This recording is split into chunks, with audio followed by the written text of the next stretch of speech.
Bapak, Ibu, Saudari-saudaraku yang terkasih, selamat pagi. Bacaan Injil pada hari ini diambil dari Injil Lukas bab 13 ayat 1 sampai dengan 9. Pada waktu itu datanglah kepada Yesus beberapa orang membawa kabar tentang orang-orang Galilea yang darahnya dicampurkan Pilatus dengan darah korban yang mereka persembahkan. Yesus menjawab mereka, "Sangkamu orang-orang Galilea ini lebih besar dosanya daripada dosa semua orang Galilea yang lain karena mereka mengalami nasib itu? Tidak, kataku kepadamu. Tetapi jikalau kamu tidak bertobat, kamu semua akan binasa atas cara demikian. Atau sangkamu ke-18 orang yang mati ditimpa menara dekat Siloam lebih besar kesalahannya daripada kesalahan semua orang lain yang diam di Yerusalem? Tidak, kataku kepadamu. Tetapi jikalau kamu tidak bertobat, kamu semua akan binasa atas cara demikian." Lalu Yesus mengatakan perumpamaan ini.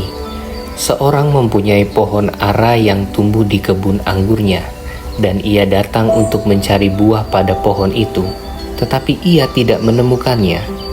Lalu ia berkata kepada pengurus kebun anggur itu, "Sudah 3 tahun aku datang mencari buah pada pohon ara ini, dan aku tidak menemukannya. Tebanglah pohon ini. Untuk apa ia hidup di tanah ini dengan percuma?" Jawab orang itu, "Tuan, biarkanlah dia tumbuh tahun ini lagi. Aku akan mencangkul tanah sekelilingnya dan memberi pupuk kepadanya. Mungkin tahun depan ia berbuah. Jika tidak, tebanglah dia." Demikianlah sabda Tuhan. Saudari-saudaraku yang terkasih, bacaan pada hari ini sungguh memberikan inspirasi rohani yang sangat kaya. Tadi dikatakan dalam Injil, "Sangkamu orang-orang Galilea ini lebih besar dosanya daripada dosa semua orang Galilea yang lain karena mereka mengalami nasib itu?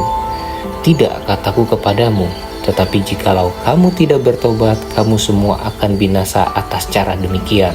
Ditambahkan lagi, "Atau sangkamu ke-18 orang yang mati ditimpa menara dekat Siloam lebih besar kesalahannya daripada kesalahan semua orang lain yang diam di Yerusalem?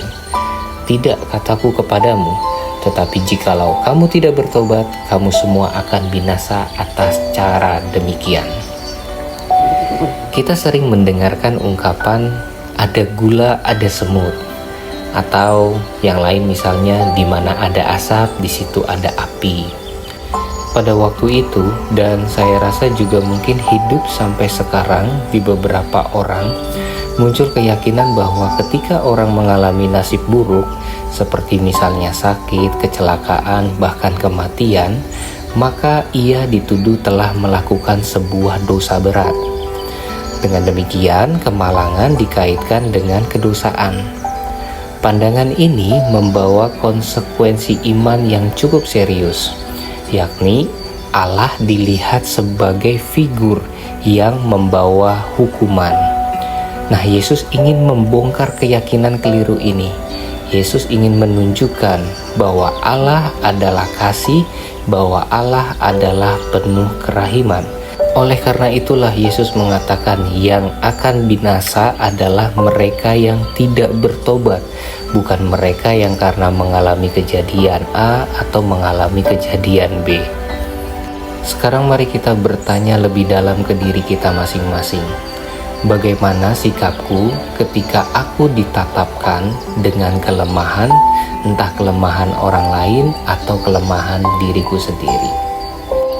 Harus diakui, kadang kita kerap kali menjadi orang yang tidak sabar, menjadi orang yang tidak tahan manakala kita ditatapkan dengan kelemahan.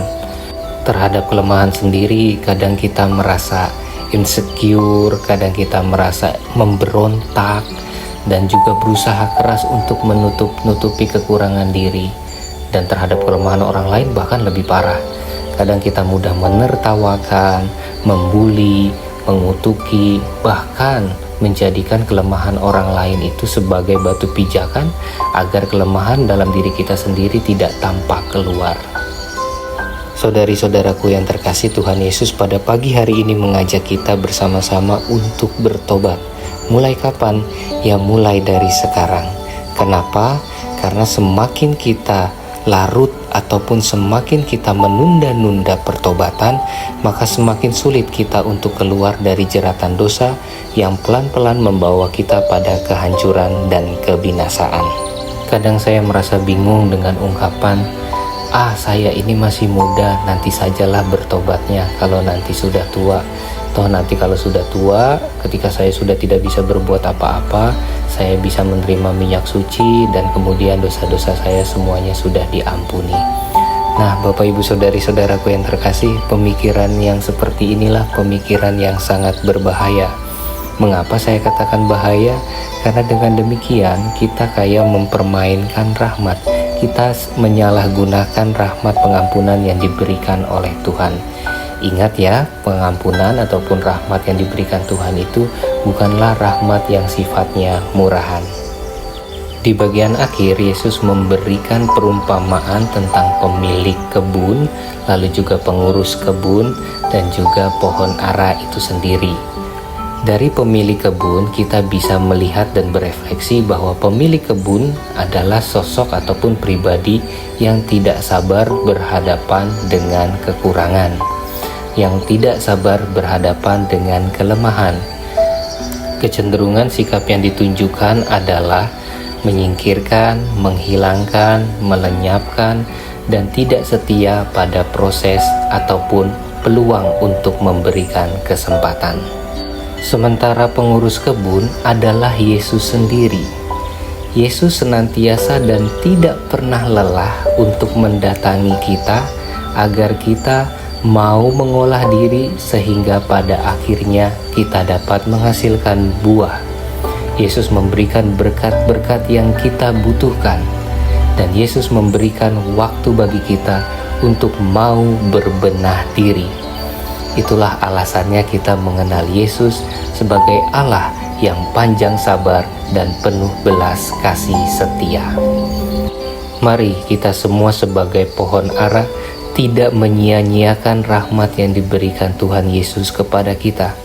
Kita mau berusaha mengolah diri, berbenah diri, dan pada akhirnya hidup kita pun menghasilkan buah yang dapat dinikmati oleh setiap orang yang ada di sekitar kita. Tuhan Yesus selalu memberikan waktu, Tuhan Yesus selalu memberikan kesempatan. Persoalannya adalah apakah kita mau datang kepadanya. Ingat, Tuhan sayang padamu dan jangan lupa berdoa hari ini. Tuhan memberkati.